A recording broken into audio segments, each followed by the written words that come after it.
कैसे हैं आप सभी लोग। आशा करता हूँ अच्छे होंगे, स्वस्थ होंगे, अपनी पढ़ाई कर रहे होंगे। हम लोग प्रोनाउन पे बातचीत कर रहे थे। आज आपसे मैं चर्चा करने वाला हूँ डिमॉन्स्ट्रेटिव प्रोनाउन के बारे में। देखिए, डिमॉन्स्ट्रेटिव प्रोनाउन क्या होती हैं?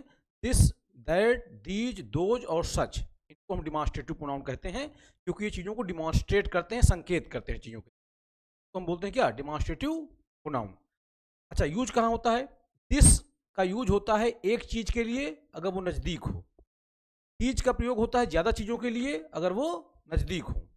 दैट का प्रयोग होता है एक चीज़ के लिए अगर वो दूर हो। ठीक। दोज का प्रयोग होता है ज़्यादा चीज़ों के लिए अगर वो दूर हो। ठीक। यानी दिस और दीज का प्रयोग नज़दीक की चीज़ों के लिए होता है, दैट और दोज का प्रयोग दूर की चीज़ों के लिए होता है। दिस और दैट ये सिंगुलर माने जाते हैं, दीज और दोज ये प्लूरल माने जाते हैं। अब बचा हमारा सच। देखिए, सच का क्या है? सच का प्रयोग सिंगुलर के लिए भी होता है, सच का प्रयोग प्लूरल के लिए भी होता है।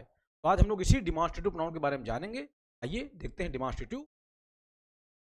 देखिए, क्या है डिमॉन्स्ट्रेटिव प्रोनाउन, उसका ही बातचीत कर लेते हैं। देखिए, डिमॉन्स्ट्रेटिव प्रोनाउन ना, देखिए, the pronouns that are use to point out the object. करा वो प्रोनाउन जो ऑब्जेक्ट को पॉइंट आउट करने के लिए यूज होते हैं, to which they refer are called demonstrative pronoun. ठीक, जिसको वो रिफर करते हैं उनको बोलते हैं क्या? Demonstrative pronoun. This, that, these, those, such को डिमॉन्स्ट्रेटिव प्रोनाउन कहा जाता है। मैंने आपको पहले बता दिया, दिस, दैट, दीज, दोज और सच ये हमारे डिमॉन्स्ट्रेटिव प्रोनाउन होते हैं। दिस का प्रयोग सिंगुलर के लिए तथा दीज का प्रयोग प्लूरल के लिए नज़दीक की किसी चीज का बोध कराने के लिए होता है। मैंने आपको पहले बताया कि दिस का यूज कहाँ होता है? सिंगुलर के लिए, और दीज का प्रयोग होता है प्लूरल के लिए अगर चीजें नजदीक की हों। ठीक। देखिए, लिखा है दिस इज माई बुक। अब सिंगुलर है तो आपने क्या लगा दिया? दिस लगा दिया। These are my books, plural है तो आपने क्या लगा दिया? लगा दिया। ठीक है। फिर देखिए,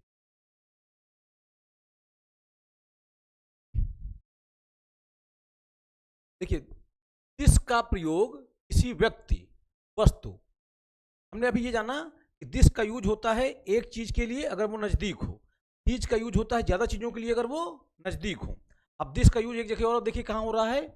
दिस का यूज किसी व्यक्ति या वस्तु का नाम, पहचान या परिचय बताने के लिए भी किया जाता है। कि किसी व्यक्ति या वस्तु का नाम बताना हो, पहचान बताना हो या परिचय बताना हो, तो उसके लिए भी हम दिस का यूज कर सकते हैं। इसे देखिए, लिखा है दिस इज श्याम। ठीक है। This is all India radio, सही है। This is BBC London. यानी किसी व्यक्ति वस्तु का क्या नाम, पहचान या परिचय बताने के लिए भी आप दिस का यूज करते हैं। ये देखिए, लिखा है दैट का प्रयोग सिंगुलर के लिए तथा दोज का प्रयोग प्लूरल के लिए दूर की किसी चीज का बोध कराने के लिए होता है। ठीक। दिस और दीज नजदीक के लिए, दैट और दोज दूर के लिए। दैट का प्रयोग सिंगुलर के लिए, दोज का प्रयोग प्लूरल के लिए हैं। देखिए, लिखा है दैट इज श्याम्स हाउस। ठीक है। सिंगुलर के लिए आपने क्या लगा दिया? दैट लगा दिया। Those are your goats. ठीक है। प्लूरल है तो आपने क्या लगा दिया? लगा दिया। देखिए, मैंने आपको बताया था सच का प्रयोग सिंगुलर के लिए भी होता है, सच का प्रयोग प्लूरल के लिए भी होता है। देखिए, सच का प्रयोग सिंगुलर तथा प्लूरल दोनों अर्थों में होता है। सच के लिए सिंगुलर और प्लूरल दोनों अर्थों में इसका आप यूज कर सकते हैं, सिंगुलर के साथ भी और प्लूरल के साथ भी। देखिए, जैसे लिखा है I may have offended but such was not my intention. देखिए, ये जो लिखा है ना, ये ऑफेंडेड की मीनिंग लिखी हुई है। ऑफेंडेड का मतलब क्या होता है? किसी की भावनाओं को चोट पहुंचाना, किसी को परेशान करना, गैर कानूनी काम करना, अपराध करना, ये सब ऑफेंडेड के मतलब होते हैं। देखिए, लिखा है आई मे हैव ऑफेंडेड, हो सकता है मैंने आपकी भावनाओं को चोट पहुंचाया हो, बट किंतु सच वाज नॉट माई इंटेंशन, लेकिन मेरा ऐसा इरादा नहीं था। अब सच यहाँ पे क्या है? सच यहाँ पे डिमॉन्स्ट्रेटिव प्रोनाउन है। अच्छा, अब ये सच आया किसके लिए है? ये सच जो है इसी पूरी बात के लिए आया है। ठीक है। कह रहा है आई मे हैव ऑफेंडेड, हो सकता है कि मैंने आपकी भावनाओं को चोट पहुंचाया हो, but such was not my intention, मेरा ऐसा इरादा नहीं था। क्या इरादा नहीं था? आपको चोट पहुंचाने का इरादा नहीं था, आपकी भावनाओं को तकलीफ देने का इरादा नहीं था। तो ये सच उसी के लिए आया है। ठीक। मतलब कि मेरा आपको चोट पहुंचाने का, आपकी भावनाओं को ठेस पहुंचाने का इरादा नहीं था। तो सच यहाँ पे अब्स्ट्रैक्ट नाउन के लिए आया है, इस वजह से क्या लगा दिया आपने, वाज लगा दिया। सच का प्रयोग सिंगुलर के लिए भी होता है और प्लूरल के लिए भी होता है। यहाँ सच का यूज हुआ है इस पूरी बात के बदले। आई मे हैव ऑफेंडेड, हो सकता है कि मैंने आपकी भावनाओं को चोट पहुंचाया हो, but such was not my intention, किंतु मेरा ऐसा इरादा नहीं था। क्या इरादा नहीं था? चोट पहुंचाने का इरादा नहीं था, आपको तकलीफ देने का इरादा था। तो ये सच का यूज जो हुआ है अब्स्ट्रैक्ट नाउन के लिए हुआ है। अब्स्ट्रैक्ट नाउन मतलब किसी बात के लिए। कौन सी बात? ये वाली बात, आई मे हैव ऑफेंडेड। ठीक, इसी पूरी बात के बदले क्या यूज हुआ है? सच। अब कोई बात है तो नाउन है, नाउन के बदले यूज हुआ तो क्या? प्रोनाउन। जो हो गया हमारा क्या? Demonstrative pronoun. अब अनकाउंटेबल के लिए यूज हुआ है तो आपने क्या लगा दिया? वाज लगा दिया। ठीक,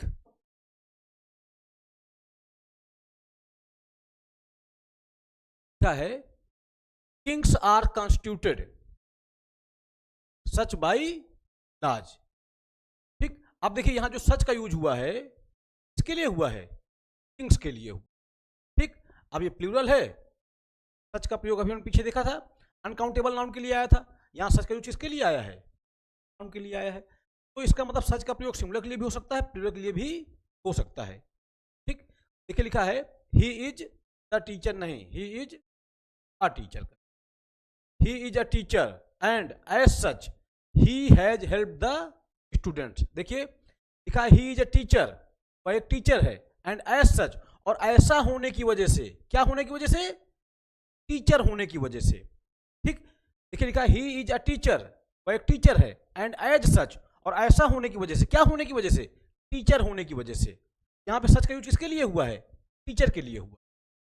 ठीक, he is a teacher and as such, वह एक टीचर है, और as such, and as such, और ऐसा होने की वजह से he has help the students, विद्यार्थियों की मदद करता है। समझ पा रहे हैं?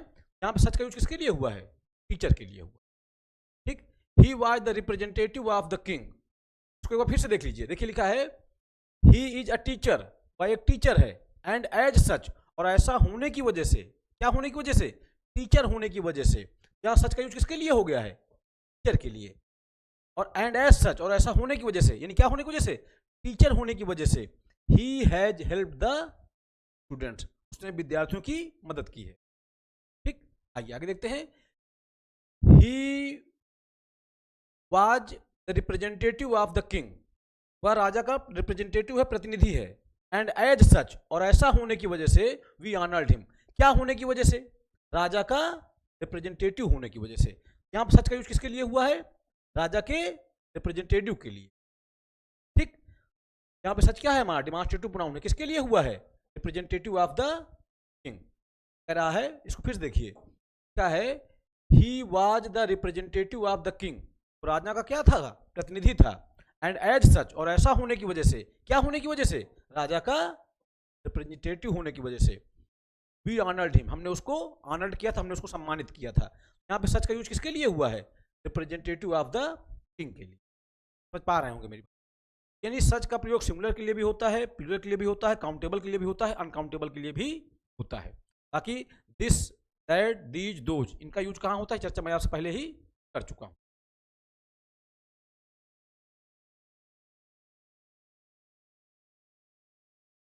देखिए एक चीज मैंने आपको पहले बताई, देखिए एक चीज जान लीजिए, दिस, दैट, दीज, दोज और सच, ये हमारे डिमॉन्स्ट्रेटिव प्रोनाउन भी होते हैं, मगर ये डिमॉन्स्ट्रेटिव डिटर्मिनर्स भी होते हैं।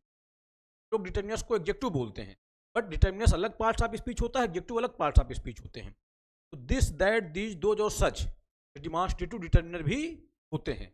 ऐसे डिटर्मिनर होंगे अगर इनका प्रयोग नाउन से पहले हो जाए, अगर इनका यूज नाउन से पहले हो जाए तब ये डिमॉन्स्ट्रेटिव डिटर्मिनर बन जाएंगे।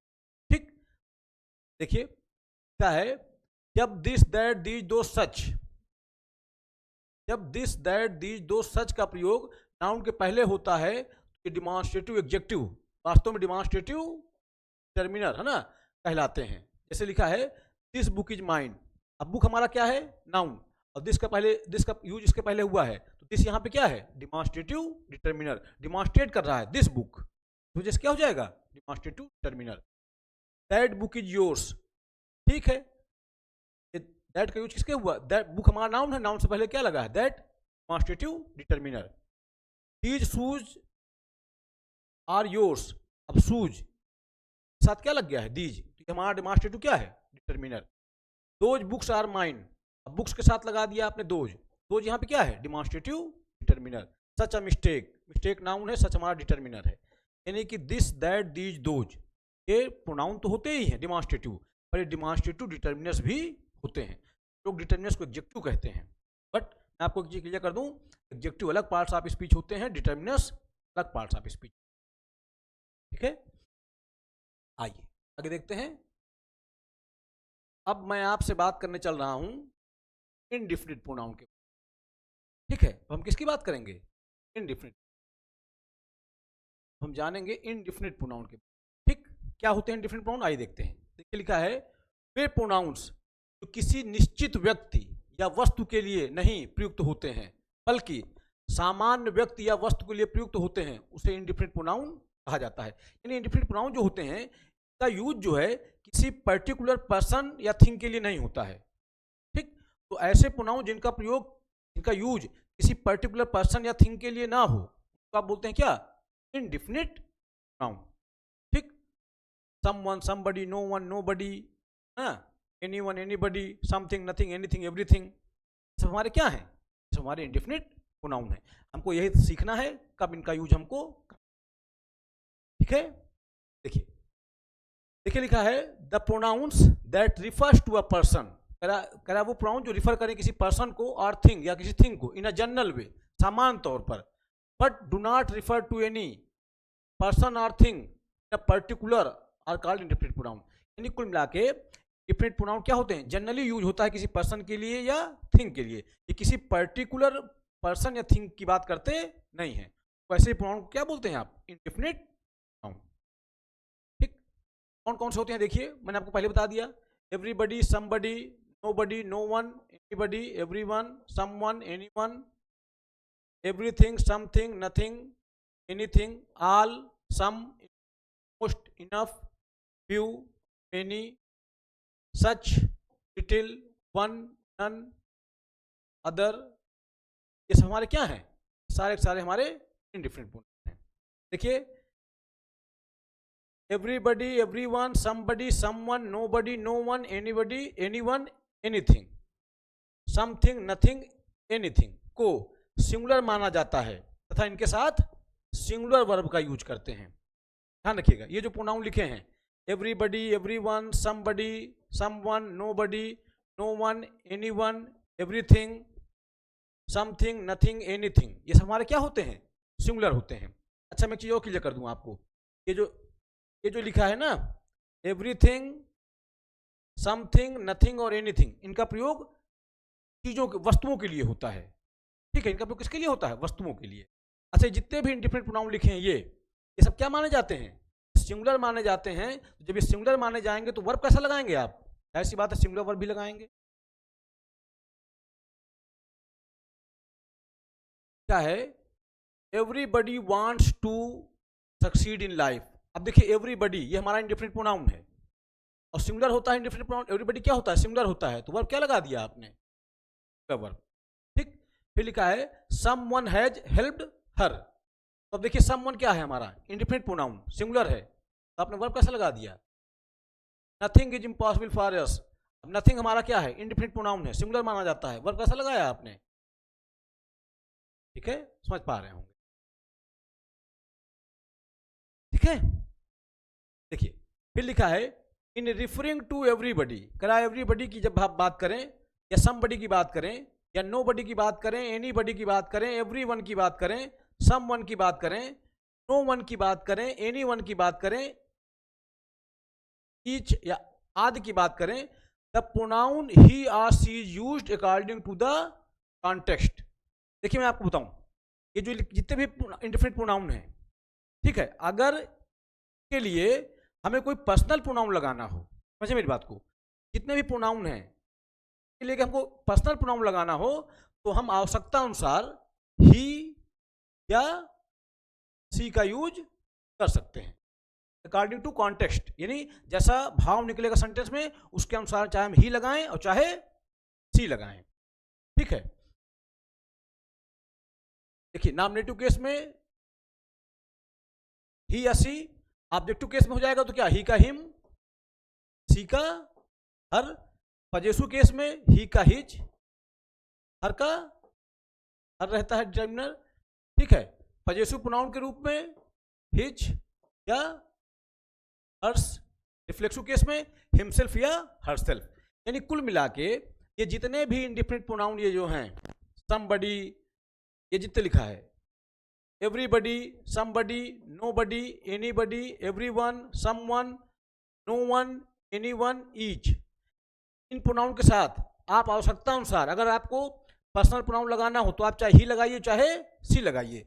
ही चाहे सी का मतलब ये है जैसा सेंटेंस में भाव निकले। अगर सेंटेंस ऐसा कुछ पता लग रहा हो कि फीमेल की बात कर रहा हो तो आप सी लगा लीजिएगा इनके लिए, अगर लगे कि नहीं मेल की बात कर रहा होगा तो आप ही लगा लीजिए, ठीक है। अच्छा एक चीज मैं बताऊं आपको, बोलचाल की भाषा में इनके लिए दे का यूज भी होता है, बट आप रिटर्न लेवल में ऐसा ना करें। रिटर्न लेवल में इनके लिए ये सिंगुलर माने जाते हैं, इसलिए इनके लिए कभी आपको पर्सनल प्रोनाउन लगाना हो तो आप ही या सी का ही यूज करिएगा आवश्यकता अनुसार। अगर आपको लगे कि मेल की बात हो रही तो आप ही लगा लीजिएगा, नॉमिनेटिव केस में ही, ऑब्जेक्टिव केस में हिम, पजेसिव केस में हिज, रिफ्लेक्सिव केस में हिमसेल्फ। और अगर लगे कि फीमेल का बोध हो रहा है तो आप नॉमिनेटिव केस में सी, ऑब्जेक्टिव केस में हर, पजेसिव केस में हर, रिफ्लेक्सिव केस में क्या, हरसेल्फ। समझ पा रहे होंगे मेरे, यानी कि जैसा हमारा भाव होगा वैसा हम इनके लिए, क्योंकि ये क्या माने जाते हैं, सिंगुलर माने जाते हैं, ठीक। और इनके लिए अगर हमको पर्सनल प्रोनाउन लगाना पड़ जाए तो आप ही या सी का यूज करते हैं अपने भाव अनुसार, अर्थ अनुसार, ठीक। हाँ, बोलचाल की भाषा में के लिए आप दे का यूज भी करते हैं, बट बोलचाल की भाषा में, रिटर्न लेवल में आप ऐसा ना करें। रिटर्न लेवल में इनके साथ आप ही या सी का यूज ही करें। देखिए आई फिर एक बार पढ़ लेते हैं इसको। देखिए लिखा है इन रेफरिंग टू एवरीबडी, यानी जब एवरीबडी की बात हो, समबडी हो, nobody, anybody, everyone, someone, no one, anyone, each, ये सब जितने भी हों, इसके लिए अगर आपको प्रोनाउन लगाना होगा पर्सनल प्रोनाउन तो क्या लगाएंगे, या तो ही लगाएंगे या तो सी लगाएंगे, अकॉर्डिंग टू द कॉन्टेस्ट, ठीक है। I shall be glad to help everyone, I shall be glad to help everyone of my boy in his studies.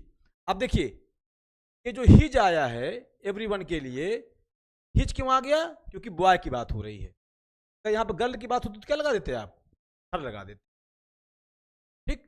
फिर देखिए लिखा है today it is more usual to use a plural pronoun they, them या their except in very formal English. मैंने आपको पहले बताया, अभी आप आधुनिक ग्रामर में के लिए आप दे का यूज भी करते हैं, बट रिटर्न लेवल में आप इनको करने से बचें। अभी देखिए लिखा है anybody can do it if they try. अब देखिए anybody can do it if they try, कोई भी इसको कर सकता है यदि वो कोशिश करे। अब ये दे का यूज किसके लिए हुआ है, एनीबडी के लिए, ठीक। तो हो सकता है बोलचाल की भाषा में ये होता है ना, each of them had their share. अब ये जो देयर आया है किसके लिए आ गया है, के लिए आ गया है, ठीक है ना, समझ पा रहे होंगे। अच्छा ये ईच जो है, ईच कैसा प्रोनाउन है हमारा, ईच हमारा डिस्ट्रीब्यूटिव प्रोनाउन है, ठीक है। तो ये जो इंडिफिनिट प्रोनाउन है या डिस्ट्रीब्यूटिव प्रोनाउन है, इनके लिए अगर हमको पर्सनल प्रोनाउन अगर लगाना पड़ जाए तो फिर आप चाहे ही का यूज करें चाहे सी का यूज करें आवश्यकता अनुसार, ठीक है।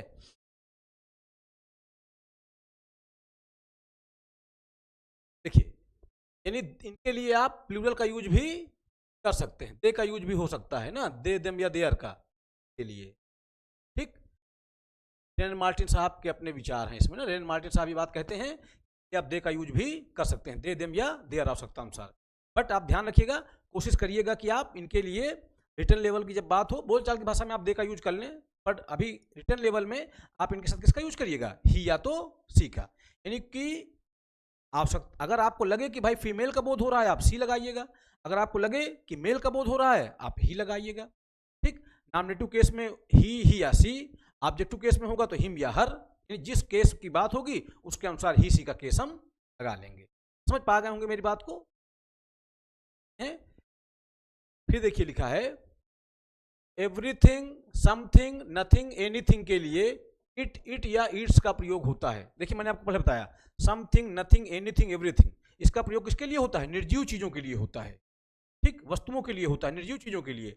जब इनका यूज निर्जीव चीज़ों के लिए होता है, तो अगर इनके लिए कभी हमको पर्सनल प्रोनाउन लगाना पड़ जाए तो हम इसका यूज करेंगे, इसका, इट्स का या सेल्फ का, आवश्यकता अनुसार।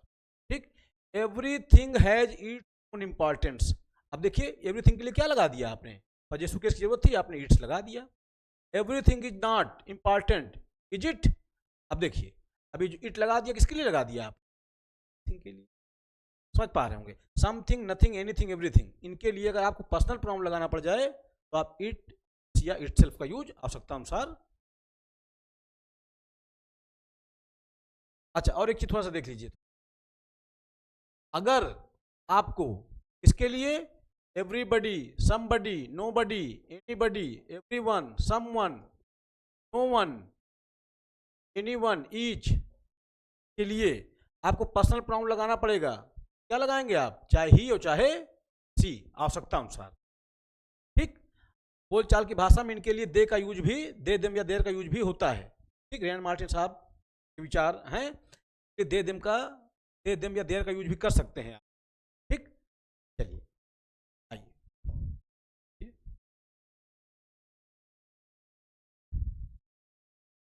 समझ पा रहे होंगे मेरी बात आप। देखिए आइए,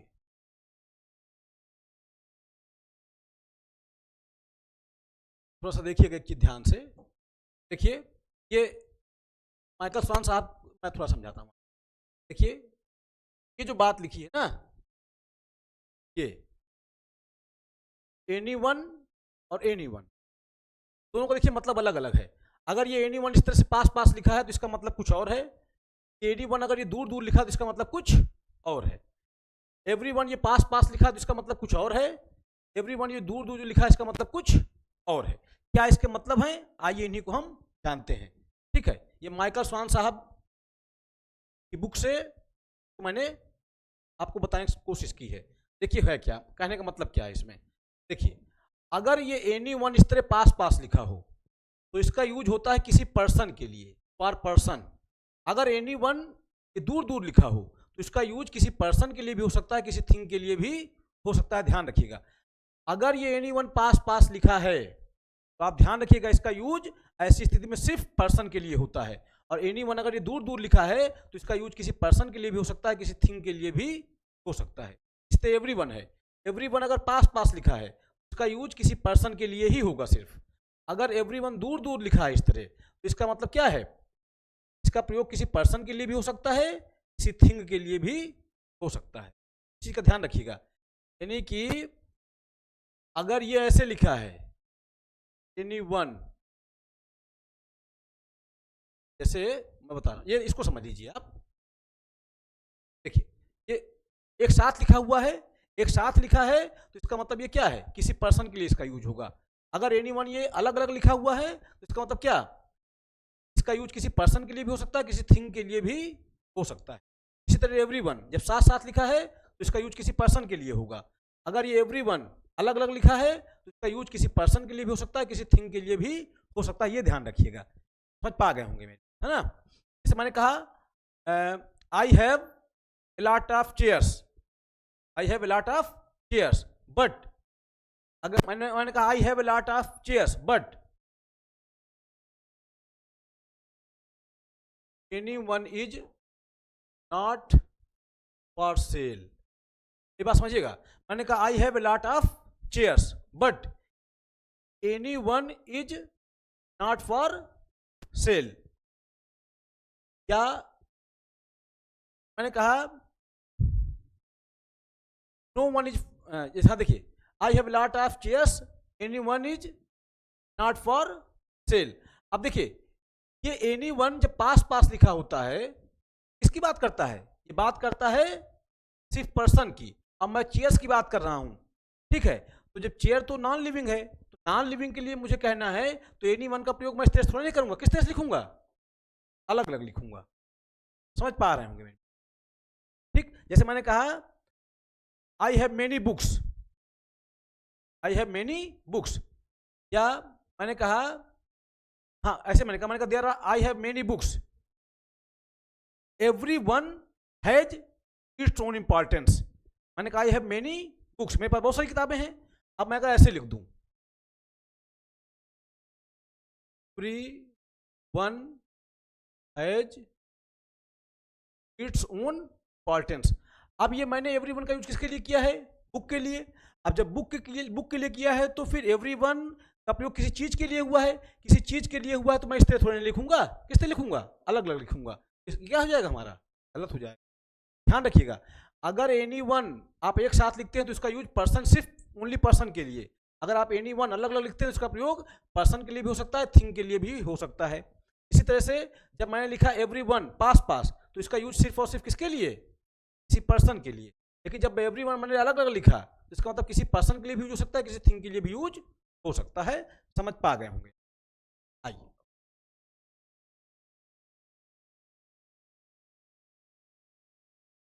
all, some, most, enough, few का यूज व्यक्ति या वस्तु दोनों के लिए किया जाता है। ये देखिए जो भी लिखे हैं, ऑल, सम, एनी, मोस्ट, इनफ, फ्यू। अच्छा मैं एक चीज बताऊं आपको, ये प्रोनाउन के साथ साथ ये सब डिटर्मिनर्स भी होते हैं। ठीक, अगर का प्रयोग नाउन से पहले हो जाए तो ये सब बन जाएंगे डिटर्मिनर। ठीक है, ये सब क्या बन जाएंगे? डिटर्मिनर बन जाएंगे। देखिए क्या लिखा है, ऑल, सम, एनी, मोस्ट, इनफ, फ्यू का यूज किसी व्यक्ति के लिए भी होता है, किसी वस्तु के लिए भी होता है। जैसे लिखा है, all of these books are mine. अब यहां पे ऑल का यूज किसके लिए हुआ है? ठीक, थिंग के लिए। All of us love piece, यहां पे ऑल का यूज किसके लिए हुआ है? पर्सन के लिए। You can buy any of these books, any का यूज किसके लिए हुआ है? बुक्स के लिए। You can help any of these boys, अब एनी का यूज किसके लिए हुआ है? बॉयज के लिए, पर्सन के लिए। Some of the books are yours, अब यहां पे सम का यूज किसके लिए हुआ है? बुक्स के लिए। ठीक, थिंग के लिए। Some of the girls are intelligent, यहां पे सम का यूज किसके लिए हुआ है? गर्ल्स के लिए, किसी पर्सन के लिए। Most of the money has been spent, यहां मोस्ट का यूज किसके लिए हुआ है? मनी के लिए, समथिंग, किसी चीज के लिए। Most of the boys are diligent, अब यहाँ पे मोस्ट का प्रयोग किसके लिए हुआ है? बॉयज के लिए। यानी कि जितने वर्ड लिखे हैं ना, ये प्रोनाउन जो हैं ये डिटर्मिनर भी होते हैं। अगर इनका प्रयोग, अगर मैंने ऐसे लिख दिया,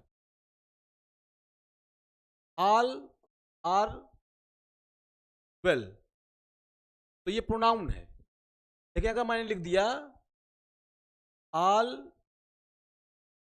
बुक्स आर माइन, तब ये क्या है हमारा? बुक हमारा नाउन है, नाउन से पहले आया तो क्या है? डिटर्मिनर। अच्छा मैं एक चीज और क्लियर कर दूं आपको, आल जो है, आल के साथ वर्ब सिंगुलर भी आ सकता है, वर्ब प्लूरल भी आ सकता है। देखिए जब लिखा है आल आर वेल, इसको मैं ऐसे भी लिख सकता हूं, आल इज वेल, दोनों सही है। ठीक, आल के साथ वर्ब सिंगुलर भी आ सकता है, वर्ब प्लूरल भी आ सकता है। डिपेंड करता है कि आल का यूज किसके लिए हुआ है। जब मैं आपसे कह रहा हूं आल इज वेल, जैसे मैंने आपसे पूछा कि भाई और क्या आपके हाल चाल हैं, तो आपने कहा आल इज वेल, सब कुछ बढ़िया है। यानी कि आल का प्रयोग यहाँ किसके लिए किया आपने? आपके जीवन में जो घटनाएं घट रही हैं उनके लिए। वो सब अब्स्ट्रैक्ट नाउन है, अब्स्ट्रैक्ट नाउन के लिए आपने आल का यूज किया, इसलिए आपने क्या लगा दिया? All is well. जैसे मैंने पूछा भाई घर में आपके सब लोग कैसे हैं, पापा मम्मी सब लोग कैसे हैं, तो आपने कहा आल आर वेल। अब यहाँ पे आल का यूज किसके लिए हुआ है? पर्सन के लिए, काउंटेबल के लिए, तब ये प्लूरल हो गया और आपने क्या लगा दिया?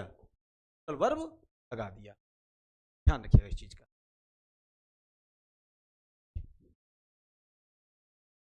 देखिए most of the boys are diligent, यहाँ मोस्ट का यूज किसके लिए हुआ है? बॉयज के लिए।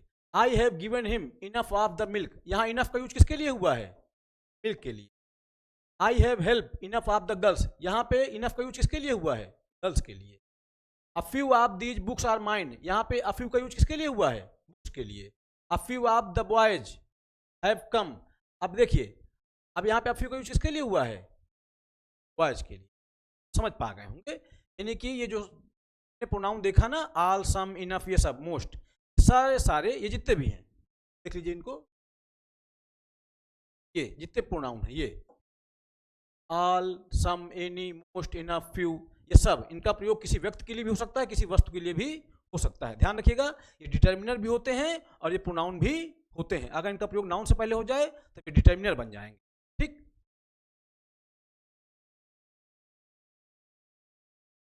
एक चीज ध्यान रखिएगा, देखिए कह रहा है वन का यूज इंडिफरेंट प्रोनाउन के रूप में होता है, यानी वन भी एक इंडिफरेंट प्रोनाउन है, तथा इसके लिए ही हिम, हिज या हिमसेल्फ का प्रयोग नहीं होता है। मैं कहने का मतलब यह है कि अगर वन के लिए आपको कभी पर्सनल प्रोनाउन लगाना पड़ जाए तो आप ही, हिम, हिज, हिमसेल्फ का यूज मत करिएगा, ठीक, या सी, हर सेल्फ का यूज इस मत करिएगा। इसके लिए इसका पूरा अपना खुद का पूरा केस होता है। देखिए वन के लिए नॉमिनेटिव केस में वन, पजेसिव केस में वंस और रिफ्लेक्सिव केस में वन सेल्फ का यूज होता है। यानी वन के लिए आप ही या सी का यूज ना करें। अगर इंडिफिनिट प्रोनाउन वन आ जाए उसके लिए ना तो आप ही लगाएं और ना ही सी लगाएं। वन, ठीक है, ही सी का केस नहीं लगाएंगे आप। अगर वन के लिए पर्सनल प्रोनाउन लगाना पड़ जाए तो फिर आप ही सी का यूज ना करें। वन का अपना खुद का पूरा केस है। वन का नॉमिनेटिव केस वन होता है, इसका पजेसिव केस, देखिए वन का नॉमिनेटिव केस वन, वन का ऑब्जेक्टिव केस भी वन, पजेसिव केस वंस, ठीक, ये पजेसिव डिटर्मिनर है, ध्यान रखिएगा। और रिफ्लेक्सिव केस क्या होता है? One self. से लिखा है we should love his country, sorry, one should love his country, ये गलत। वन के लिए हिज नहीं, one should love one's country. One का पजेसिव केस क्या होता है? पजेसिव डिटर्मिनर वंस, ठीक है। वन शुड लव हिमसेल्फ, गलत, क्या हो जाएगा? One should love one self. ध्यान रखिए, तो वन का अपना पूरा केस है, तो वन के लिए ही सी का यूज आप ना करें। वन के लिए अगर आपको जरूरत पड़े तो आप वन, नॉमिनेटिव केस में, ऑब्जेक्टिव केस में वन, पजेसिव केस में, नॉमिनेटिव केस में वन, ऑब्जेक्टिव केस में वन, पजेसिव केस में क्या? वंस, रिफ्लेक्सिव केस में वन सेल्फ।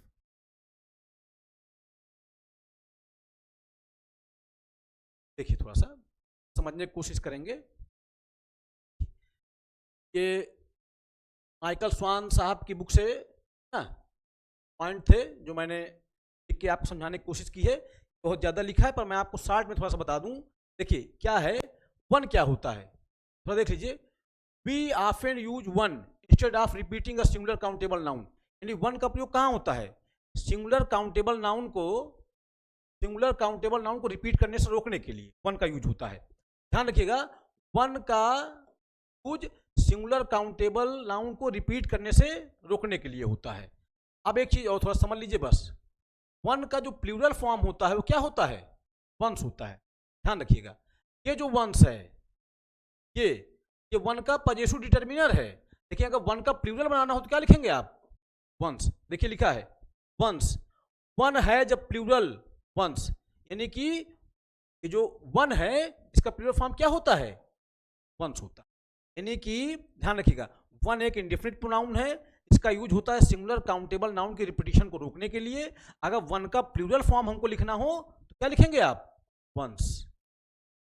ध्यान रखिएगा, इसका ध्यान रखिएगा। जो है ना वंस इस तरह कहीं लिखा हो तो ये पजेसिव प्रोनाउन नहीं है वन का। ध्यान रखिएगा, ये क्या है? वन का प्लूरल फॉर्म है, ये ध्यान रखिएगा, ठीक है।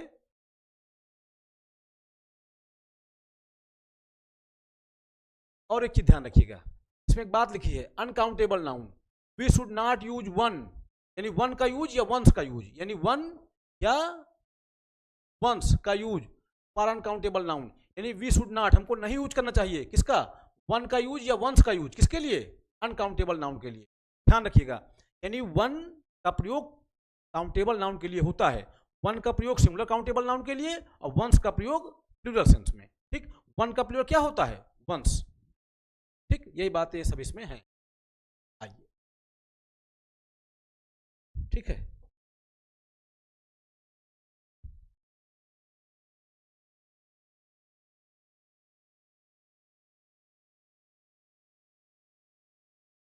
ये मैंने माइकल स्वान साहब की बुक से प्रैक्टिकल इंग्लिश यूजेज, ये बातें मैंने आपको समझाने की कोशिश की। मेरा मकसद यहाँ बताना क्या था आपको? वन के बारे में। बहुत बार हमको ये लगता है कि वन का जो पजेसिव प्रोनाउन होता है ये वंस होता है, इस तरह से ये पजेसिव प्रोनाउन नहीं होगा, ध्यान रखिएगा। ये अगर कहीं ऐसे लिखा है वंस तो ये वन का पजेसिव डिटर्मिनर है, इसको कुछ लोग एडजेक्टिव कहते हैं। और अगर ऐसे लिखा है तो ये वन का पजेसिव प्रोनाउन ना होकर ये वन का प्लूरल है। बस इतना समझाने के लिए मैंने ये बात लिखी है, ठीक। ये माइकल स्वान साहब की प्रैक्टिकल इंग्लिश यूजेज की बुक है, ये विचार है, ठीक है। समझ पा गए होंगे। अब हमको देखना है कहाँ क्या यूज, ऑफ सम और एनी। द मेन डिफरेंस, सम और एनी में क्या डिफरेंस है, इसको आई जानने की करते हैं। ठीक, ये भी माइकल स्वान साहब की बुक से, ये भी मैंने यहाँ पे इसको देखिए, बहुत इंपॉर्टेंट पॉइंट्स थे, तो इनको मैंने, बहुत अच्छी बुक है माइकल स्वान साहब की, उन्हीं की बुक से ये लिख के आपको समझाने की कोशिश है। देखिए, सम एंड एनी, यानी एनी और सम का यूज कहाँ होता है वो हमको जानना है। देखिए, इनडिफिनिट क्वांटिटीज, यानी सम और एनी का प्रयोग किसके लिए होता है, डिफिनिट क्वांटिटीज, यानी कि अनिश्चित मात्रा को बताने के लिए सम या एनी का यूज होता है। समझिएगा ध्यान से हम पढ़ने चल रहे हैं use of some and any according to Michael Swan. Michael Swan साहब के अनुसार सम और एनी का क्या यूज है वो हम पढ़ने चल रहे हैं। वन का यूज मैंने आपको बताया, ठीक है। अब पढ़ने चल रहे हैं हम क्या, सम और एनी का यूज अकॉर्डिंग टू माइकल स्वान। ठीक, देखिए इनका यूज कहाँ होता है, इनडिफिनिट क्वांटिटीज, यानी कि सम का यूज और वन का यूज इनडिफिनिट क्वांटिटी, अनिश्चित मात्रा को बताने के लिए होता है। देखिए लिखा है बोथ सम एंड एनी, कह रहा दोनों सम और any can refer to an indefinite quantity, कह रहा सम और एनी क्या रिफर करती हैं, किसी इनडिफिनिट क्वांटिटी को, और नंबर यानी किसी इनडिफिनिट अनिश्चित क्वांटिटी, अनिश्चित मात्रा को बताती हैं या अनिश्चित संख्या को बताती हैं। ठीक, जैसे मैंने लिखा सम वाटर, तो अब ये मात्रा बता रहा है यहां पे। अगर मैं लिख दूं सम बुक्स, ठीक, क्या नंबर बता रहा है, यानी सम और एनी का यूज अनिश्चित मात्रा या अनिश्चित संख्या को बताने के लिए होता है। ध्यान रखिएगा इस चीज का। आइए देखते हैं, जैसे देखिए लिखा है इनडिफिनिट क्वांटिटीज, यानी अनिश्चित मात्रा या अनिश्चित संख्या को बताने के लिए होता है इसका use.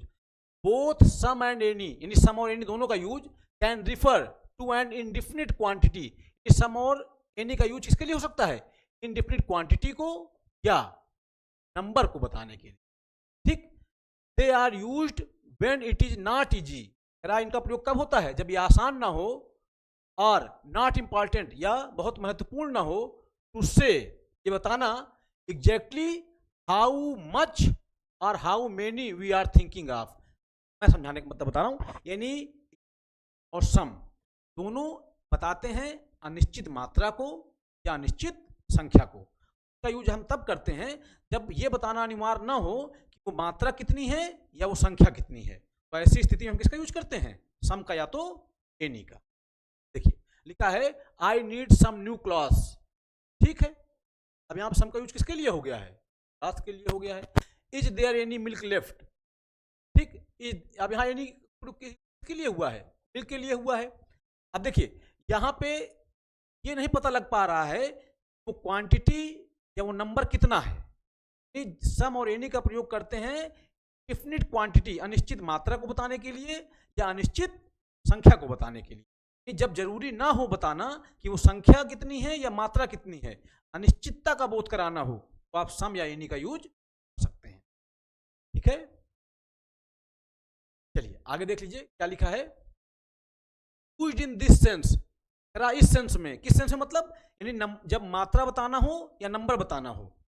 Some is most common, कह रहा क्या है, ऐसी स्थिति में क्या है, सम ज्यादा कॉमन है। अफर्मेटिव क्लॉजेज, ध्यान रखिएगा, अगर हमको अनिश्चित मात्रा बतानी हो या अनिश्चित संख्या बतानी हो, तो ऐसी स्थिति में सम का यूज ज्यादा कहां होता है, अफर्मेटिव सेंटेंस में। Any is a non affirmative word, यानी एनी क्या है, नॉन अफर्मेटिव वर्ड है। इसका मतलब यह है कि एनी का प्रयोग अफर्मेटिव सेंटेंसों में नहीं होता है। ठीक है, and is common in question and negative, यानी कि ध्यान रखिएगा, अगर हमको अनिश्चित मात्रा बतानी हो या अनिश्चित संख्या बतानी हो, उसके लिए हम सम का यूज भी करते हैं, एनी का यूज भी करते हैं। पर सम का यूज कहां होता है, अगर सेंटेंस हमारा अफर्मेटिव हो, ठीक, और एनी का यूज कहां करते हैं, एनी एक नॉन अफर्मेटिव वर्ड है। इसका मतलब एनी का यूज कब करेंगे आप, जब सेंटेंस हमारा निगेटिव हो या जब सेंटेंस हमारा इंट्रोगेटिव, इसका ध्यान रखेंगे आप। ठीक, कुछ परिस्थितियों में एनी का प्रयोग होता है अफर्मेटिव में, चर्चा करेंगे आपसे आगे। अभी फिलहाल के लिए हमको ये जानना है कि अगर अनिश्चित मात्रा की बात करें या अनिश्चित संख्या की बात करें, तो हम एनी का यूज भी करते हैं, सम का यूज भी करते हैं। ठीक, बट सम का यूज कहाँ करते हैं? अगर हमारा सेंटेंस अफर्मेटिव हो, ठीक, या कोई क्लाज जो आई है अगर वो अफर्मेटिव हो तो आप सम लगाइएगा, अगर वो निगेटिव या इंट्रोगेटिव हो तो वहाँ आप मात्रा या संख्या को बताने के लिए, अनिश्चित मात्रा या संख्या को बताने के लिए वहाँ क्या लगाएंगे? आप एनी लगाएंगे। और अगर अनिश्चित मात्रा या संख्या बतानी है, सेंटेंस हमारा अफर्मेटिव है, तो आप सम का यूज। आशा कर रहा हूँ मेरी बात आपको समझ में आई होगी। आइए एग्जाम्पल के माध्यम से समझते हैं। लिखा है आई नीड सम फ्लोर। अब देखिए ये सेंटेंस हमारा क्या है? अफर्मेटिव है और अनिश्चित मात्रा को बता रहा है, तो आपने सम का यूज। फिर लिखा है do you have any floor. अब देखिए ये सेंटेंस हमारा कैसा है? ये सेंटेंस हमारा इंट्रोगेटिव है, तो इंट्रोगेटिव में अनिश्चित मात्रा या संख्या को बताने के लिए क्या लगाया? आपने लगा दिया। अब ये सेंटेंस हमारा अफर्मेटिव था, तो अनिश्चित मात्रा संख्या को बताने के लिए क्या लगा दिया था? आपने सम लगा दिया था। भाई फ्लोर आटा क्या है? मात्रा बता रहा है। सेंटेंस अफर्मेटिव है, आपने सम लगा दिया। ये सेंटेंस इंट्रोगेटिव है, आपने क्या लगा दिया? लगा दिया। ठीक है, समझ पा रहे होंगे मेरी बात। देखिए do you have any floor, sorry I do not have any floor, मेरे पास कोई, है ना। यहाँ पे अगर आप ऐसे लिख दें I do not have some flour तो क्या हो जाएगा? गलत हो जाएगा। क्यों? क्योंकि सेंटेंस हमारा निगेटिव है या सेंटेंस हमारा जब इंट्रोगेटिव हो तो अनिश्चित मात्रा या संख्या को बताने के लिए हम एनी का यूज करते हैं, सम का यूज नहीं करते हैं। सम का यूज होता है कहाँ? अफर्मेटिव सेंटेंस में।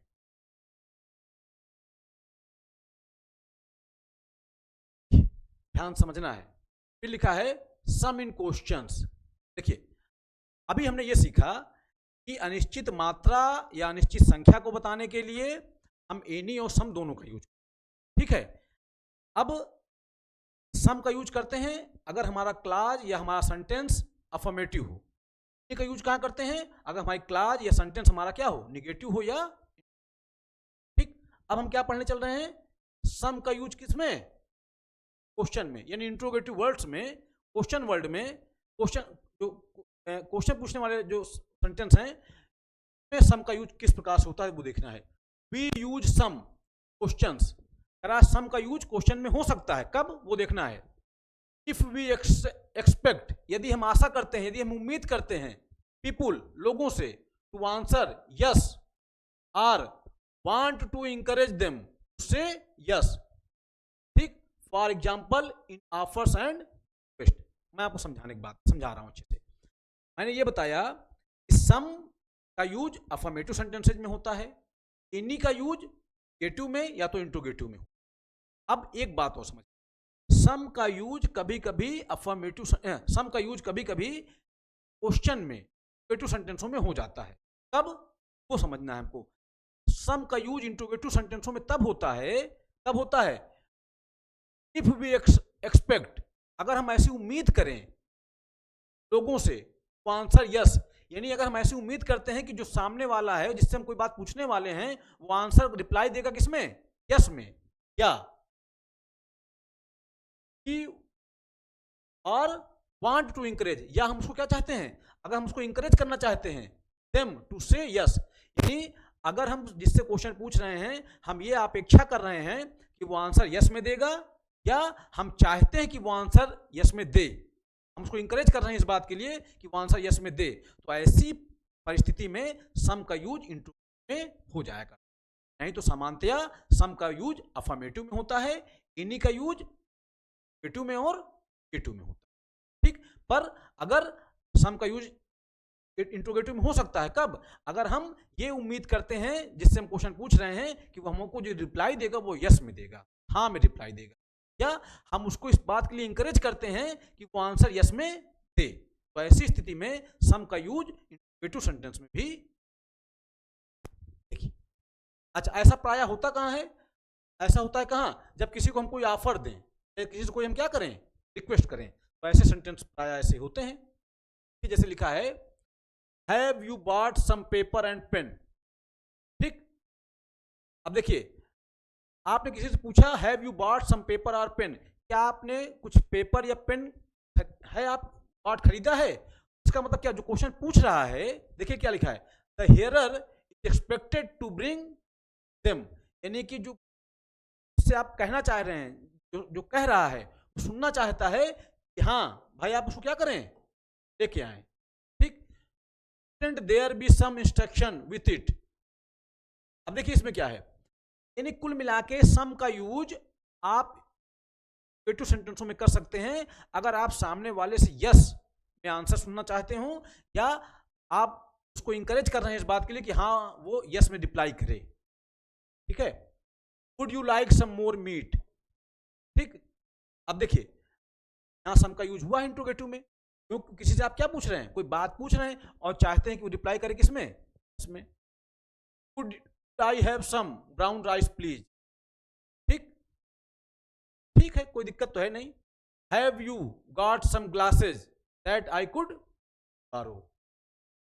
यानी कि एक बात क्लियर है, सम का यूज इंट्रोगेटिव में हो सकता है अगर आप सामने वाले से यस सुनना चाहते हो या सामने वाले को आप प्रेरित कर रहे हैं कि वो यस कह दे, ऐसी स्थिति में सम का यूज क्या करते हैं। नहीं तो प्रायः सेंटेंसों में सम का यूज कहां होता है, अफर्मेटिव सेंटेंसेज में।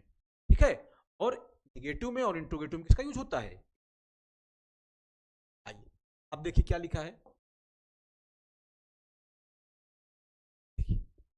क्या है, any in affirmative clauses.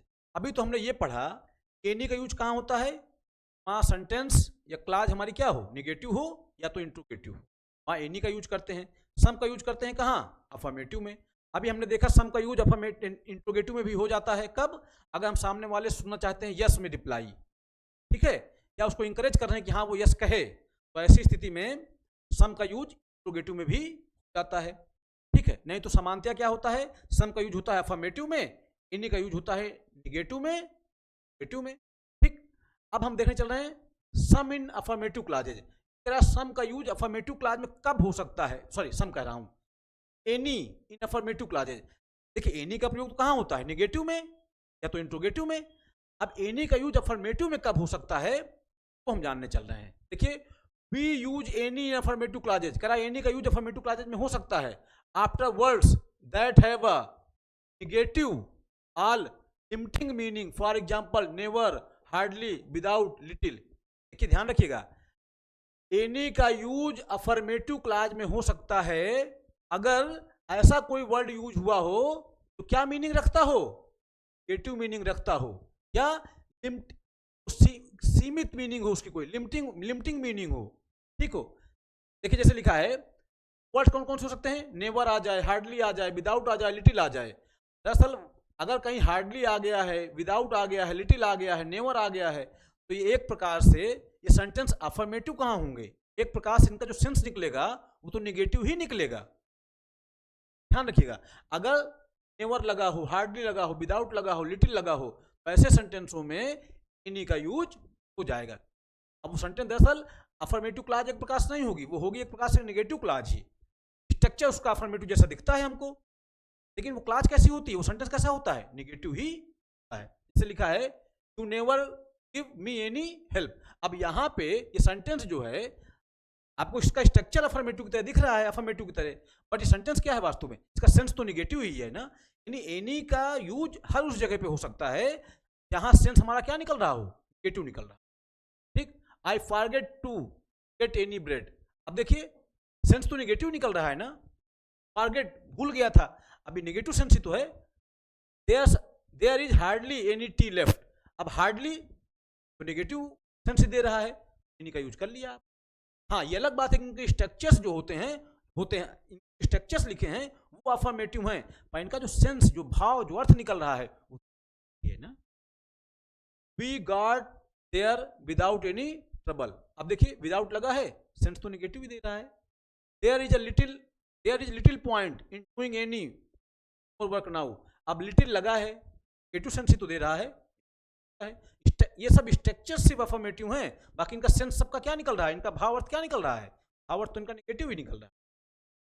The guard prevented us from asking any question. अब देखिए प्रिवेंटेड, अब प्रिवेंटेड क्या है, किसी को रोकना, किसी को मना करना, इसका सेंस तो नेगेटिव निकल रहा है ना। The guard prevented us, guard ने हमको मना किया था, रोका था, फ्रॉम आस्किंग एनी क्वेश्चन, कोई क्वेश्चन पूछने के लिए। ठीक,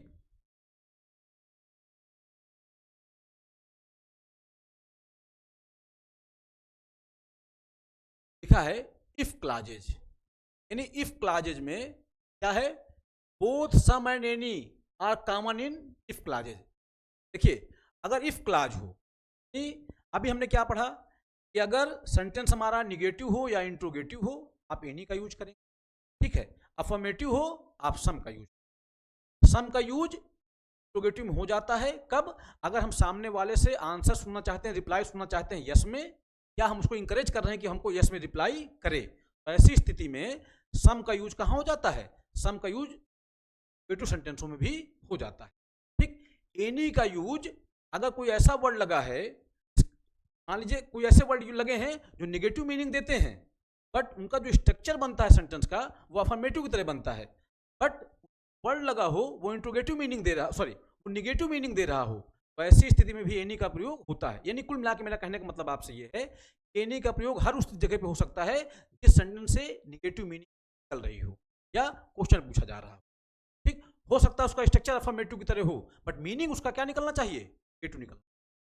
अब देखिए क्या लिखा है, इफ क्लाजेज, अगर कोई इफ क्लाज आ जाए, ठीक, कोई क्लाज हो, इफ क्लाज हो, ठीक, इफ क्लाज में some and any are common in if clauses, if clauses में चाहे सम का यूज करें और चाहे आप एनी का यूज करें, दोनों तो दोनों क्या है, सही है। लिखा है इफ यू वांट सम और any help let me know. अब देखिए अब क्लाज है ना, इफ क्लाज में निगेटिव या इंट्रोगेटिव वाली कोई बात नहीं होगी, ऐसी स्थिति में अगर इफ क्लाज हो तो आप सम और एनी का प्रयोग बिना किसी अंतर के सकते हैं, ठीक। आइए, sometime any is used to suggest if there are any.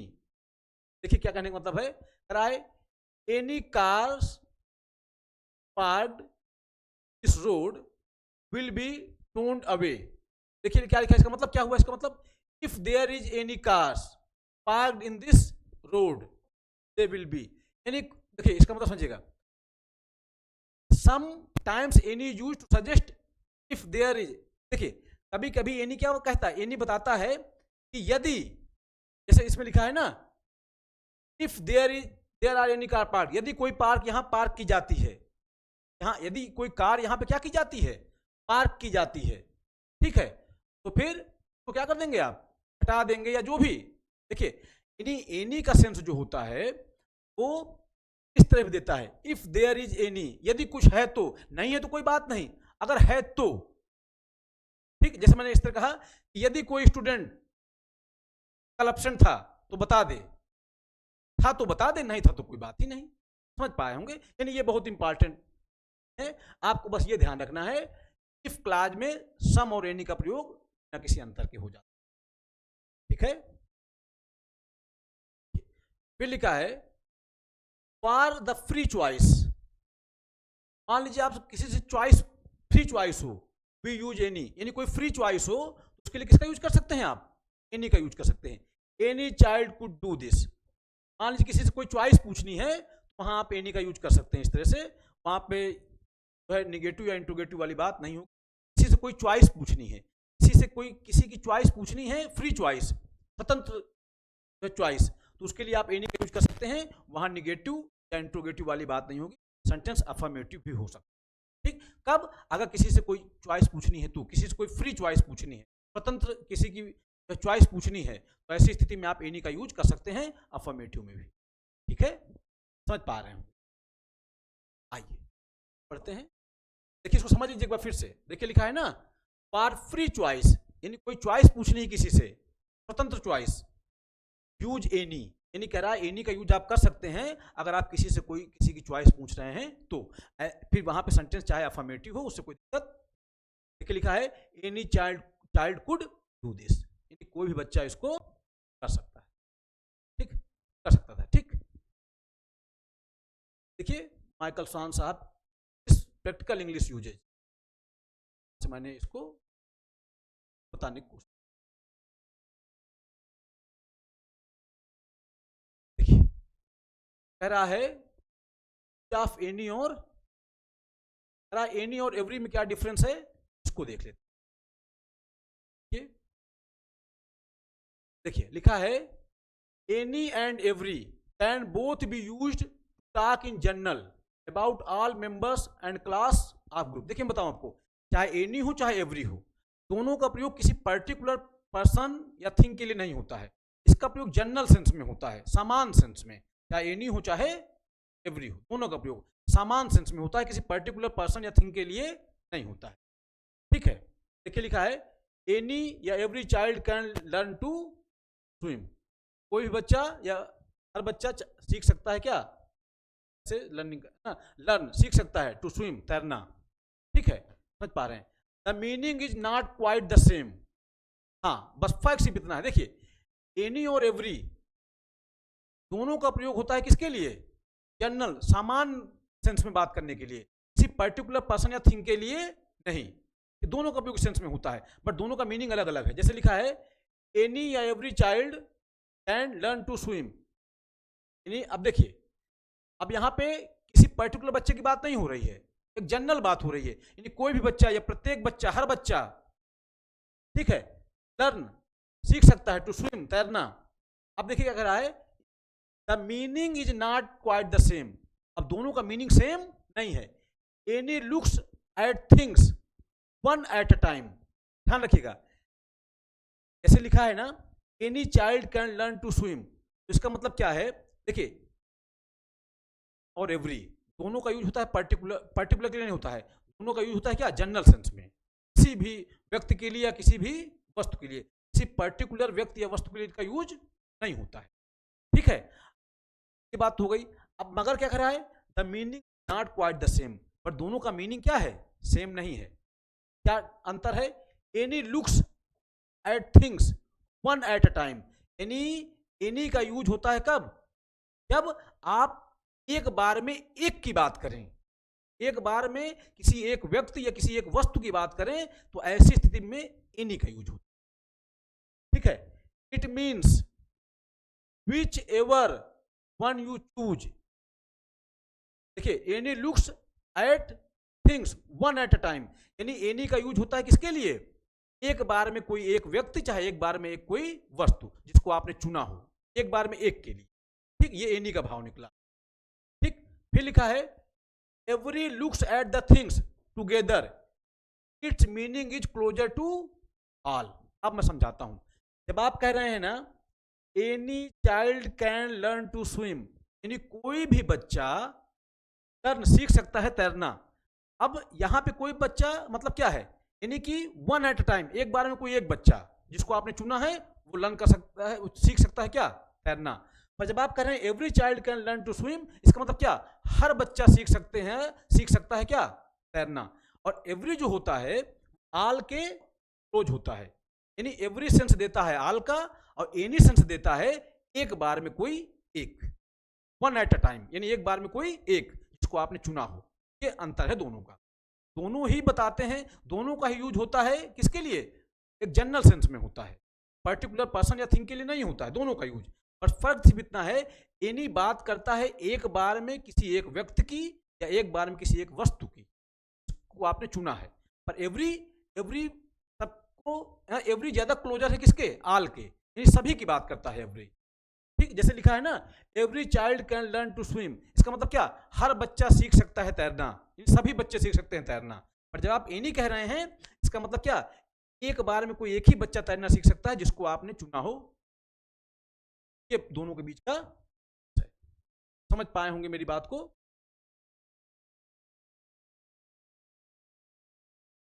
ये इसका इंपॉर्टेंट पॉइंट था, वो मैंने आपको समझा दिया।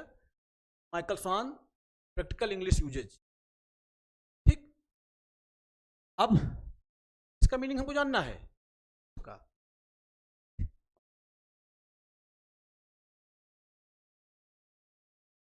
आइए देखिए, बोथ का यूज समझ लीजिए क्या होता है। बोथ का यूज कहां करते हैं थोड़ा समझिएगा। देखिए both means each of two. Both means क्या होता है, ईच ऑफ टू। मैं समझा रहा हूं, बोथ का मतलब है जैसे मेरे पास दो चीजें हैं, ठीक है, दो लड़के हैं मान लीजिए, कहीं कहा दो लड़के हैं, एक लड़का ए और एक लड़का बी। और जब मैं बोथ की बात कर रहा हूं तो इसका मतलब क्या, both means each of the two. समझिएगा मेरी बात को, अगर दो लोग हैं, ठीक, बोथ का मतलब होता है हो दो लोग, और दोनों में से क्या, दोनों में से प्रत्येक, समझ पा रहे हैं, दोनों में से प्रत्येक।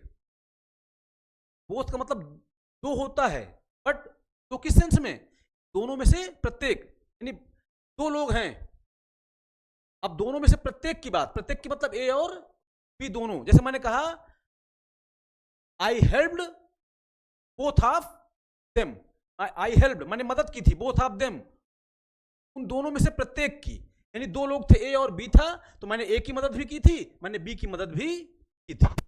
बोथ का मतलब होता है क्या, both means of the two, यानी दो हैं, दोनों में से प्रत्येक, किस सेंस में बोथ लगता है, ध्यान रखिएगा। बोथ का यूज दो के लिए होता है, पर किस सेंस में, कि दो तो हों पर दोनों में से प्रत्येक। जैसे मैंने कहा आई हेल्प्ड बोथ ऑफ देम, मैंने मदद की थी उन दोनों की, दोनों में से प्रत्येक की मदद की थी, इसका मतलब वास्तव में ये है, आई हेल्प्ड मैंने मदद की थी, बोथ ऑफ देम दोनों में से प्रत्येक की। मान लीजिए दो लोग थे, एक आदमी ए था एक आदमी बी था, और मैंने दोनों की मदद की थी, ए की मदद भी की थी, बी की मदद भी की थी, यानी बोथ का मतलब होता है दोनों में से प्रत्येक, प्रत्येक इस सेंस में बोथ का होता है, ध्यान रखिएगा। जैसे एग्जाम्पल समझने की कोशिश करेंगे, जैसे लिखा है both my parents were born in Scotland, यानी बोथ माई पेरेंट्स मेरे दोनों पेरेंट्स, यानी माँ भी और पिता भी, दोनों प्रत्येक कहाँ पैदा हुए थे, स्कॉटलैंड में। इसका मतलब समझ लीजिए मेरी बात को आप, इसका मतलब ये जो बोथ है, पेरेंट्स हैं मदर फादर, दोनों में से प्रत्येक, यानी माँ का जन्म भी कहाँ हुआ था, स्कॉटलैंड में, फादर का जन्म कहाँ हुआ था, स्कॉटलैंड में, ये दोनों में से प्रत्येक का जन्म कहाँ हुआ था, स्कॉटलैंड में। बोथ का मतलब होता है दोनों में दो, और दोनों में से कौन, से प्रत्येक, ठीक, ये सेंस होता है, समझ पा रहे होंगे। तो एक थोड़ा एग्जांपल देखिए, ज्यादा बेहतर समझ में आएगा। देखिए लिखा है when the meaning is not each of two, तो समझिएगा मेरी बात को, अगर कभी आपको दोनों में से प्रत्येक की बात ना करनी हो, अगर आपको दोनों में से प्रत्येक की बात ना करनी हो, बोथ का प्रयोग तभी होगा जब दोनों में से आप किसकी बात करें, प्रत्येक की, यानी दो लोग हैं से प्रत्येक प्रत्येक, जैसे दो लोग हैं ए और बी, ए भी और बी भी, ठीक। फिर कह रहा है when the meaning is not each of two, यानी जब दो लोग हो, दोनों में से प्रत्येक की बात ना करनी हो, we normally use a different expression, कौन सा, जैसे देखिए लिखा है the two brothers, sorry my two brothers carried the piano upstairs, देखिए माई टू ब्रदर्स, अब देखिए इसका मतलब क्या है, यानी मेरे दो भाई, दोनों भाइयों ने मिलके पियानो को कहां ले गए थे, वो अपस्टेयर्स सीढ़ी के ऊपर ले गए थे, ठीक, यानी दोनों लोगों ने पियानो को पकड़ा था और सीढ़ी के ऊपर ले गए थे, समझ पा रहे हैं, ये मतलब हुआ। लेकिन अगर यहां पे आप कह देंगे, अगर इसको आप कह दें बोथ माई ब्रदर्स, अगर आप कह देंगे बोथ माई ब्रदर्स, तो इसका मतलब क्या होगा, मेरे दो भाई हैं और प्रत्येक ले गए थे सीढ़ी के ऊपर पियानो को, प्रत्येक मतलब क्या, दोनों अपना अपना ले गए थे, पहले एक ले गया फिर दूसरा ले गया, देखिए ये मीनिंग में डिफरेंस आ जाएगा। अगर मुझे कहना है दोनों एक साथ ले गए थे, क्या लिखूंगा, माई टू ब्रदर्स, ठीक है। लेकिन अगर मुझे कहना है दोनों प्रत्येक ले गए थे, यानी कि मान लीजिए मेरा भाई एक ए है एक मेरा भाई बी है, ठीक है, अगर मैंने लिख दिया both my brothers carried the piano upstairs, इसका मतलब क्या, मेरा भाई ए है, ए ने उठाया पियानो को सीढ़ी के ऊपर ले गया, उसके बाद में बी आया, बी ने भी उठाया वो सीढ़ी के ऊपर ले गया। अगर आप बोथ लिखते हैं तो ये मतलब हो जाएगा। अगर आप ये दिखाना चाहते हैं कि दोनों एक साथ ले गए पियानो को, पकड़े एक एक तरफ और दोनों ले गए, तो आपको लिखना पड़ेगा माई टू ब्रदर्स, ये ध्यान रखना पड़ेगा आपको, ठीक है।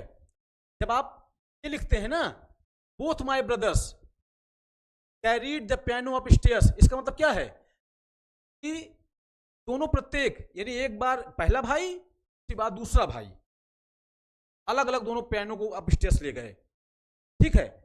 देखिए they did not each carry it separately, देखिए एक चीज बड़ी सिंपल सी बात है, पियानो तो बड़ा होता है, एक बार में कोई एक आदमी कैसे ले जा पाएगा, दो लोग पकड़ेंगे तभी साथ में ले जा पाएंगे, ठीक। इसलिए यहां पे अगर आप लिख देंगे क्या, both my brothers carried the piano upstairs, ये सेंटेंस उतना इसका भाव ठीक नहीं निकल रहा है। गलत तो नहीं है, बट सेंस भी तो सही होना चाहिए। जब आप लिखते हैं both my brothers carried the piano of stairs, इसका मतलब क्या, मेरे प्रत्येक भाई, ये दो भाई है, दोनों में से प्रत्येक, यानी मान लीजिए मेरा भाई एक ए है, एक मेरा भाई बी है, यानी ए भी ले गया पियानो को सीढ़ी के ऊपर, और बी आया, बी भी पियानो को ले गया, जो है पियानो को ले गया सीढ़ी के ऊपर, दोनों अलग अलग ले गए, तो उसका ये मतलब हो जाएगा। ठीक, अगर मुझको दोनों एक साथ ले गए पकड़ के, क्या लिखना पड़ेगा, माई टू ब्रदर्स। ये बात आप ध्यान रखिएगा, बोथ का मतलब भी होता है दो, मगर दोनों में से क्या, प्रत्येक, इस सेंस में बोथ का यूज होता है, इसका आप विशेष ध्यान रखिएगा।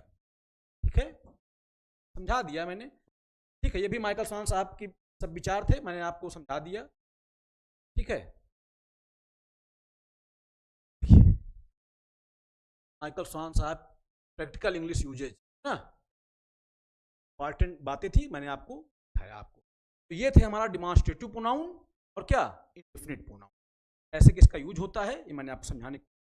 बोथ के लिए आप समझ लीजिए, बोथ का मतलब होता है दो, बोथ का यूज दो के लिए होता है, मतलब दोनों में से क्या, दोनों में से प्रत्येक, अलग अलग नहीं, सॉरी दोनों में से क्या, एक साथ नहीं, दोनों क्या, प्रत्येक, अलग अलग।